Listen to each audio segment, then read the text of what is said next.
परम शांति। जो भक्ति मार्ग में रिद्धि सिद्धि बताते हैं कि किसी भी देवी देवताओं की उपासना करो या उसके मंत्र जाप करो तो रिद्धि सिद्धि मिल जाती है। तो रिद्धि सिद्धि में अलग अलग प्रकार की रिद्धि होती हैं। वचन सिद्धि होती है कि तुम जो किसी को जो वचन कहोगे वो फल उसको वो हो जाएगा। तुम बड़ा रूप धारण कर सकते हो, छोटा रूप धारण कर सकते हो, तुम एक जगह से दूसरी जगह जा सकते हो। मतलब किसी को तुम जो चाहे वो कर सकते हो। ये शक्तियां जो है उनको रिद्धि सिद्धि कहते हैं। शक्तियां मतलब सूक्ष्म शरीर की शक्तियां जो होती हैं, सूक्ष्म शक्तियां होती हैं, उसको रिद्धि सिद्धि कहते हैं। ये मंत्र जाप से मिलती हैं। गुरुदेव कई गुरुओं का ये सेवा करते हैं। अनेक गुरु होते हैं तो उनकी चेले चपाटे उनकी सेवा करते हैं। तो ऐसी सिद्धियों का एक वरदान मिलता है, तुम्हें ये सिद्धि दी, तुम्हें 2 सिद्धि दी, ऐसे 8 सिद्धि, 9 निधि, अष्ट सिद्धि, 9 निधि के दाता। मगर जो भक्ति मार्ग में भी जो ब्रह्म स्वरूप बनना चाहता है वो इनको ये रिद्धि सिद्धि नहीं पकड़ सकते, क्योंकि रिद्धि सिद्धि तो तुम्हें पकड़ के यहाँ ही रखेगी और रिद्धि सिद्धि के आधार पर तुम कर्म बंधन में आओगे, उल्टे काम करोगे। जब रिद्धि सिद्धि मिल जाती, एक भी रिद्धि मिल जाए, एक भी सिद्धि मिल जाए तो उसी रिद्धि सिद्धि के आधार से उल्टे कर्म करोगे, उससे पैसा कमाओगे, इससे मान सिद्धि प्राप्त करोगे और ये सब सारी शक्तियाँ धीरे धीरे खत्म हो जाती हैं और फिर साधारण मनुष्य बन जाते हैं। इसलिए रिद्धि सिद्धि में जो ब्रह्म स्वरूप को पाना चाहते हैं, भक्ति मार्ग में भी जो ब्रह्म की उपासना करते हैं वो रिद्धि सिद्धियों में नहीं फंसते। रिद्धि सिद्धि तो आसपास उसके पास घूमती रहती हैं। मतलब रिद्धि सिद्धि वही है, उसके सूक्ष्म शरीर में होती हैं, वही सूक्ष्म शरीर की शक्तियों को ये लोग रिद्धि सिद्धियां कहते हैं। तो ब्रह्म स्वरूप वाली आत्माएं रिद्धि सिद्धि में नहीं फंसती, और जो रिद्धि सिद्धि में फंस गया वो इधर मनुष्य धीरे धीरे वो मनुष्य रिद्धि सिद्धियों के ताकत पर अपना मान शान बढ़ाता है, पैसा बढ़ाता है और फिर धीरे धीरे सादा मनुष्य बन के अन्य कर्म बंधन में आके फिर भूत प्रेत योनि में चला जाता है। ज़्यादातर कर्म ऐसे कर्म बंधन बांध देता है, लोगों का बुराई करता है। रिद्धि सिद्धि प्राप्त होती है तो अहंकार आ जाता है थोड़ा कुछ, फिर ये मनुष्य शरीर छोड़ने के बाद वो प्रेत योनि में चला जाता है। इसलिए कोई भी अच्छा इंसान ऐसे लोग नहीं पड़ेंगे। बुरे लोग होते हैं जो अगले जन्मों में भी भूत प्रेत से आए हैं, अगले जन्मों में भी बहुत बुरे इंसान थे, वही इनको रिद्धि सिद्धि चाहिए, तो वो इस जन्म में भी रिद्धि सिद्धि प्राप्त करने की कोशिश करते हैं। गुरु गोसाइयों के पास भटकते रहते हैं, रिद्धि सिद्धि दो।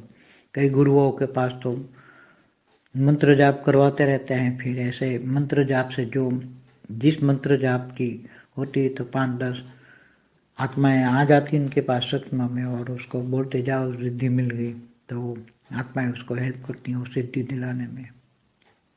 बहुत बड़ा राज है इसमें डूबने की। हमें ज्ञानी मार्ग वालों को ये बहुत रिद्धि सिद्धि प्राप्त करके इंसान दुर्गति पाता है, इसलिए इन चक्करों में हमें नहीं पड़ना चाहिए। रिद्धि सिद्धि प्राप्त करने वाले अंत में भूत प्रेत को ही बनते हैं, भूत प्रेत को ही पाते हैं। इसलिए रिद्धि सिद्धि ये सब कहते हैं। रिद्धि सिद्धि तो गणेश की पत्नियां थी, तो रिद्धि सिद्धि गणेश की पत्नियां थी। तो ये सब आप जानते हो, ज्ञानी हो। तो ये हद के चक्करों में, हद की रिद्धि सिद्धियों में हद की सिद्धि होती, हद की रिद्धि सिद्धि होती है। कोई ऊपर में बेहद में ब्रह्म स्वरूप में या परमधाम में रिद्धि सिद्धि काम नहीं आती। रिद्धि सिद्धि या धरती लोक पे काम आती है, वो लोगों को ठगने में काम आती है। रिद्धि सिद्धि वाले ठगते हैं, इसलिए उसमें नहीं पढ़ना चाहिए। हमें इसमें सोचना भी नहीं चाहिए, इसमें पढ़ना भी नहीं चाहिए। कोई दे तो भी तक तू रख तेरे पास, हमें इसकी जरूरत नहीं। हमें डायरेक्ट आत्मस्वरूप बनना है, आत्मज्ञान बनना है, आत्मस्वरूप की अनुभूति करना है। आत्मा में इतनी शक्तियां हैं, आत्मा में बेहद की आत्मा के पास बेहद की कला का ब्रह्मांड की शक्ति है, तो उनके पास कितनी शक्तियां होंगी आप सोचो। बेहद की आत्माओं के पास बेहद की कला के ब्रह्मांड के सर्जन करने की शक्ति। तो बेहद की कला का कितना पावर होता है, वो पावर को अपनी शक्तियों को उजागर करो ना। ऑलमाइटी ऑथोरिटी, बेहद बेहद के परमपिता से तुम कनेक्शन जोड़ के यही तुम अपनी शक्तियों को उजागर करो, परम शक्तियों को उजागर करो, परम कला की शक्तियों को उजागर करो, जिससे तुम सारे संसार का भी उद्धार कर पाओगे। इन सभी के ये सारे नर्क, सारी मृत्यु लोक, नर्क, ये सब पूरा ब्रह्मांड, महाब्रह्मांड, मल्टीवर्स को भी बदल पाओगे। ऐसी प्राप्ति करो। परम प्राप्ति करने वाले ऐसे चक्करों में नहीं पड़ते। हनुमान जी के लिए कहते हैं अष्ट सिद्धि के दाता, नवनिधि के दाता।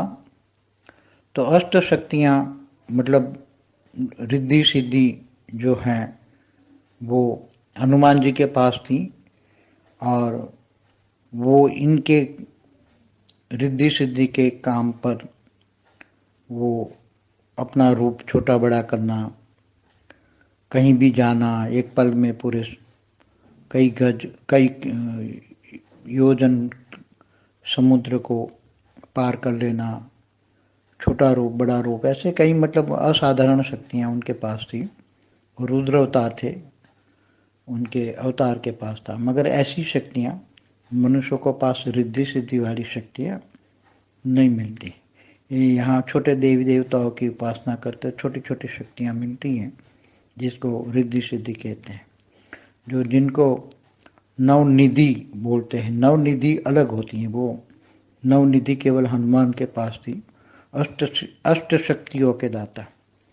तो हनुमान के पास 8 प्रकार की शक्तियां थी। तो ये सब हनुमान के पास थी, मगर इसका अंश मात्र शक्तियां भी मनुष्य के पास आ जाए तो मनुष्य पागल हो जाए, शक्तियों का दुरुपयोग करे, और फिर इस शक्तियों का दुरुपयोग करके अपना कर्म बंधन के जाले में बांध के फिर जब मनुष्य जीवन खत्म हो जाए तो ये भूत प्रेत योनि में चला जाता है।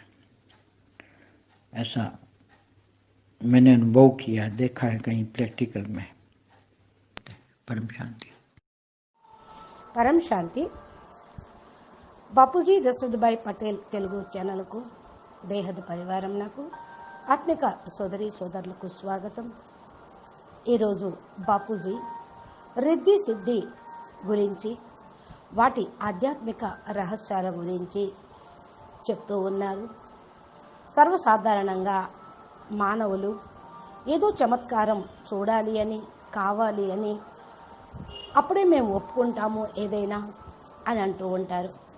ఇది అవసరమా? ఆలోచించండి। ఏదైతే భక్తి మార్గంలో రిద్ధి సిద్ధి గురించి చెప్తూ ఉంటూ ఉంటారో వారు దేవీ దేవతల యొక్క ఉపాసన చేస్తూ పొందుతూ ఉంటారు, వారి యొక్క మంత్రాల్ని జపం చేస్తూ ఉంటారు। అప్పుడే వారికి రిద్ధి సిద్ధి లభిస్తూ ఉంటుంది। ఇంకా కొన్ని క్షుద్ర దేవతల ద్వారా కూడా కొన్ని సిద్ధుల్ని పొందుతూ ఉంటారు। అవి సామాన్యంగా నెగిటివ్ కర్మలకి ఉపయోగిస్తూ ఉంటూ ఉంటారు। మరి రిద్ధి సిద్ధి అనేది రకరకాలుగా ఉంటూ ఉంటుంది। మరి వీటి నుండి మిమ్మల్ని మీరు రక్షించుకోవాలి। ఎందుకని అంటే ఇవి నష్టదాయకం అన్నమాట, కష్టం కలిగిస్తూ ఉంటూ ఉంటాయి। దేని ఫలితాన్ని ఆశించి చేస్తున్నారు, వారి భావన ఏంటో తెలుసుకోవాలి। కొన్ని చాలా భయంకర రూపాన్ని దాలుస్తూ ఉంటూ ఉంటాయి, కొన్ని చిన్న చితక విషయాలుగా ఉంటూ ఉంటాయి। మీరు ఒక చోట నుండి ఇంకో చోటికి వెళ్ళాలి అనుకుంటూ ఉంటారు, అంటే ఏంటి? ప్రయాణం చేయాలి అని। ఏదన్నా శక్తులు ఉంటే బాగుండు, ప్రయాణం చేయకుండా ఎగిరిపోవచ్చనో లేకపోతే దాటుకొని వెళ్ళొచ్చనో అనుకుంటూ ఉంటారు। ఈ యొక్క శక్తులు సూక్ష్మ శరీరంలో ఉన్నటువంటి శక్తులే। సూక్ష్మ శక్తులుగా ఉన్నవి రిద్ధి సిద్ధి కింద బయటికి ప్రకటితం చేస్తూ ఉంటారు, మంత్ర జపంతో, తంత్రంతో। మరి కొంతమంది గురువుల యొక్క సేవ చేస్తూ వారి యొక్క ప్రేమతోటి దీవెనతోటి సిద్ధుల్ని పొందుతూ ఉంటారు.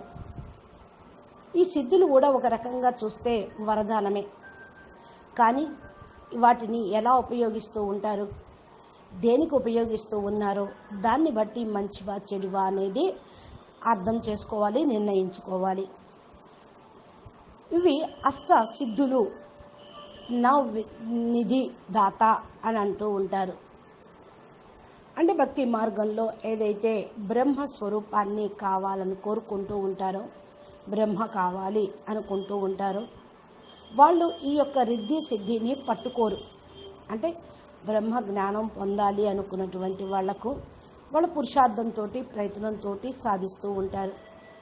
ఎందుకంటే రిద్ధి సిద్ధి అని పట్టుకోవటం అనేది అది ఒక కర్మ బంధనాన్ని తీసుకొస్తూ ఉంటుంది. ఉల్టా కర్మలు కూడా చేయిస్తూ ఉంటుంది. రిద్ధి సిద్ధి లభించాలి అంటే కొన్ని బలిదానాలు బలిహారాలు చేయాల్సి వస్తూ ఉంటుంది. అప్పుడే అవి లభిస్తూ ఉంటాయి. రిద్ధి సిద్ధి ఆధారంతో ఉల్టా కర్మలు చేసేవాళ్ళు ఉంటూ ఉంటారు, డబ్బులు సంపాదించే వాళ్ళు ఉంటూ ఉంటారు. మనసు లోపల స్వార్థం ఉంటే వీటిని ఉపాసన చేస్తూ ఉంటూ ఉంటారు. సిద్ధి పొందాలి అంటే చాలా శక్తుల్ని నెమ్మదిగా పోగు చేసుకోవాలి. ఇది సాధారణమైనటువంటి మనిషి చేసేటువంటి విషయం కాదు. దానికి శ్రద్ధ, విశ్వాసము, శ్రమతో కూడి ఉంటుంది. రిద్ధి సిద్ధి బ్రహ్మ స్వరూపాన్ని పొందాలి అనుకునే వాళ్ళు మరి బ్రహ్మ ఉపాసన చేస్తారే తప్ప మరి ఈ యొక్క వేరే మార్గాల్ని ఎంచుకోరు.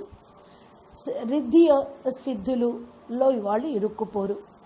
అయితే జ్ఞాన మార్గంలో, యోగ మార్గంలో కొన్ని సిద్ధులు లభిస్తూ ఉంటాయి. కానీ దాన్ని ప్రయోగం చేస్తూ స్వలాభం కోసం ఉపయోగిస్తూ ఉంటే వాళ్ళు అక్కడే ఆగిపోతారే కానీ పైకి బ్రహ్మం వరకు, బ్రహ్మ జ్ఞానం వరకు వెళ్ళలేరు.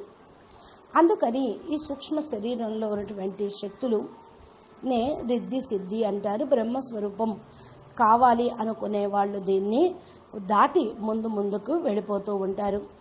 మానవులు మరి దీని యొక్క శక్తిని తెలుసుకోలేక, దాన్ని ఎలా ఉపయోగించాలో తెలియక వదిలేస్తారు. కానీ కొంత జ్ఞానము, తపస్సు చేసేవాళ్ళు పైసలు సంపాదించుకోవటానికి, పేరు ప్రఖ్యాతుల కోసం వీటిని ఉపయోగిస్తూ ఉంటారు. అన్య కర్మ బంధనాల్లో కూడా వచ్చి ఇరుక్కుపోతూ ఉంటూ ఉంటారు. భూత ప్రేత యోనుల్లోకి వెళ్ళిపోతూ ఉంటారు. ఎక్కువ ఇంకా కర్మ బంధనాలైతే ఇంకా చెడుగా వీరి జన్మలు ఉంటూ ఉంటాయి. భూత ప్రేతాలని ఆహ్వానం చేసుకొని ఈ యొక్క రిద్ధి సిద్ధుల్ని పొందుతూ ఉంటారు, చూపిస్తూ ఉంటూ ఉంటారు. వీరి గతి అంతిమంలో అదే విధంగా చనిపోవటం జరుగుతుంది. ఈ రిద్ధి సిద్ధి వచ్చినటువంటి వాళ్ళు అహంకారంలోకి వచ్చేస్తూ ఉంటూ ఉంటారు. మరి వీళ్ళు శరీరం వదిలేసిన తర్వాత ప్రేత యోనిలోకి వెళ్ళిపోవాల్సిందే. వారు చేసిన కర్మానుసారంగా వాళ్ళకి ఆ విధంగా శిక్ష అనేది లభిస్తుంది అనుకోండి. కొంతమంది మంచి మానవులు ఉంటూ ఉంటారు, మనుషులు, వారికి ఇవన్నీ కూడా పట్టవు. కొందరు చెడు ఆత్మలు ఉంటారు, పగ తీర్చుకోవటం కోసం వీటిని ఉపయోగిస్తూ ఉంటారు. వచ్చే జన్మలో కూడా మరి ఇలాంటి వాళ్ళు ఏమవుతారు, భూత ప్రేతాలలోకి వెళ్ళాల్సి వస్తూ ఉంటుంది. అనేక జన్మల్లో కూడా ఈ విధంగానే వాళ్ళకు కావాలి అనిపిస్తూ ఉంటుంది. ఈ జన్మలో రిద్ధి సిద్ధి పొందటానికి ప్రయత్నం చేస్తూ గురువు సాధు సన్యాసుల దగ్గర తిరుగుతూ భ్రమిస్తూ మరి ఉపాసన చేస్తూ చాలామంది గురువుల దగ్గర మంత్రాలను పొందుతూ జపాలను చేస్తూ ఉంటూ ఉంటారు. మంత్ర జపంతో, మంత్రాలతోటి కూడా కొంతమంది కొన్ని ఆత్మలు వారి లోపలికి ప్రవేశిస్తూ ఉంటూ ఉంటాయి.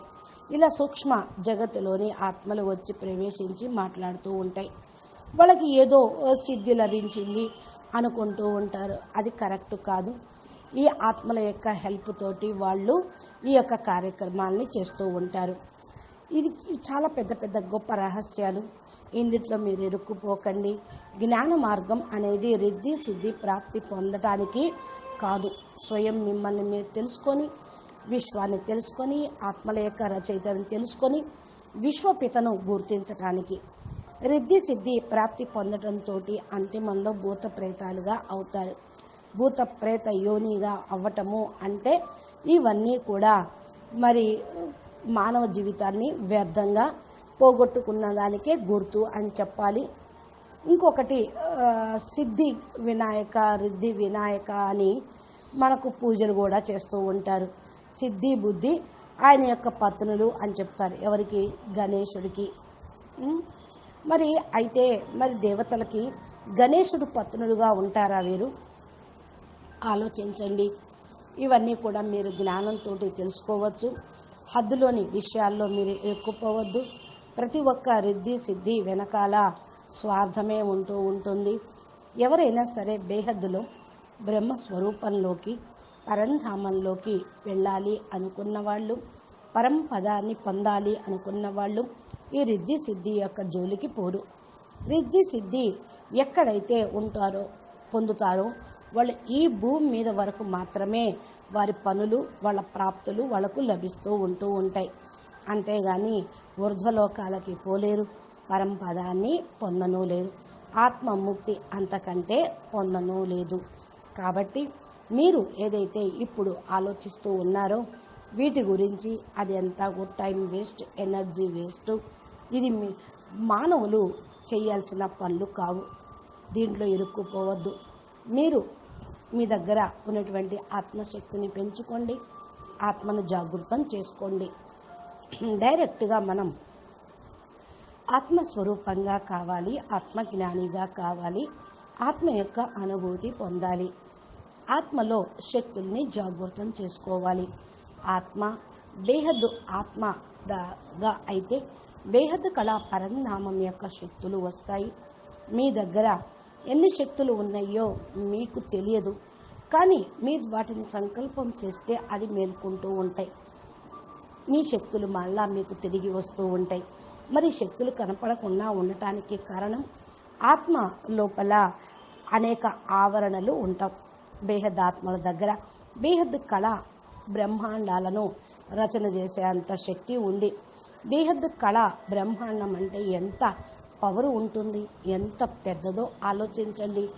అంత శక్తులు మీ లోపల మేల్కోవాలి అంటే ఆల్మైటీ అథారిటీ బేహద్ బాపు దగ్గర నుండి మీరు పవర్ తీసుకోవాలి, బాపుతోటి కనెక్షన్ జోడించాలి. మీరు మీ యొక్క శక్తుల్ని మేలుకొల్పుకోవాలి. పరం శక్తుల్ని తెలుసుకోండి. బేహద్ కళా శక్తులు మీ లోపల రావాలి అంటే ఈ ప్రపంచంలోని శక్తుల కంటే ఉన్నతమైన శక్తి, అవి విశ్వాన్ని ఉద్ధరించే శక్తులు. మీరు విశ్వ పరివర్తక, విశ్వ కళ్యాణకారి ఆత్మలు.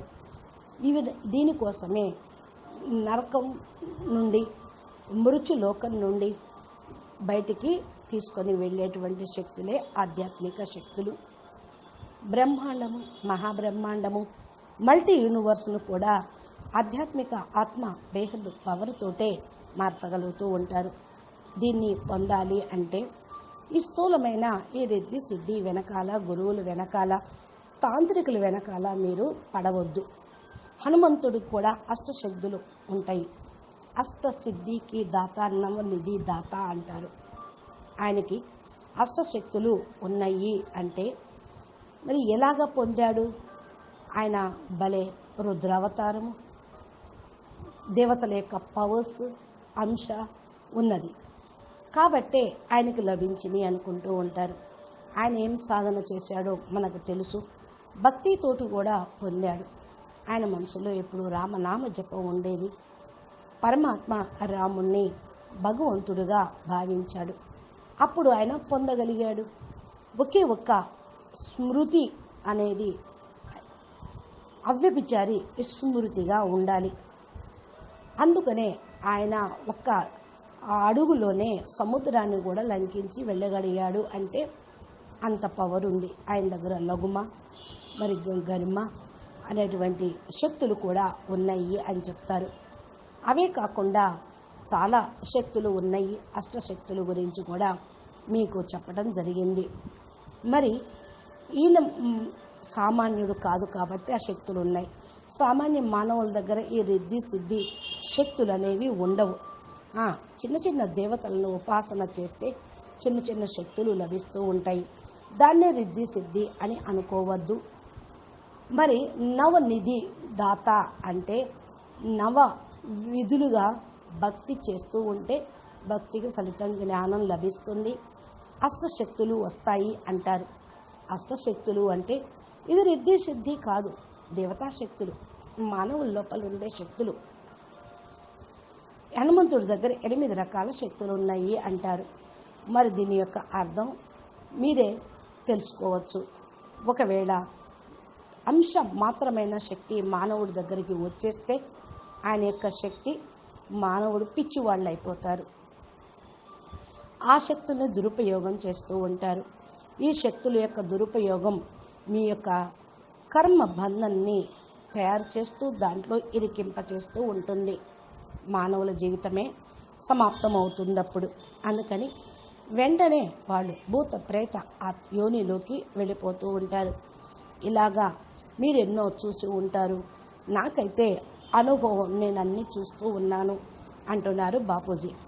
మీరు జ్ఞాన రూపంలో జ్ఞానం ద్వారా అన్నిటినీ తెలుసుకొని అటెన్షన్గా ఉంటూ కొత్త ఖాతాలు తయారు చేసుకోకుండా కర్మ బంధనాలను విముక్తులై కర్మాతీతంగా అయి ముందుకి వెళ్ళిపోవాలి. అచ్చా, పరం శాంతి. నమస్తే, ధన్యవాదాలు. బాపూజీ దశరథభాయ్ పటేల్ తెలుగు ఛానల్లో మీకు బాపూజీ చెప్పేటువంటి ఎన్నో వీడియోలు ఇలాంటివి చాలా ఉన్నాయి. మీరు ఆధ్యాత్మిక శక్తులను, రహస్యాలను తెలుసుకొని ఆధ్యాత్మిక మార్గంలో ముందుకు వెళ్ళాలని మేము ఆశిస్తూ ఉన్నాము. నమస్తే, ధన్యవాదాలు. పరం శాంతి.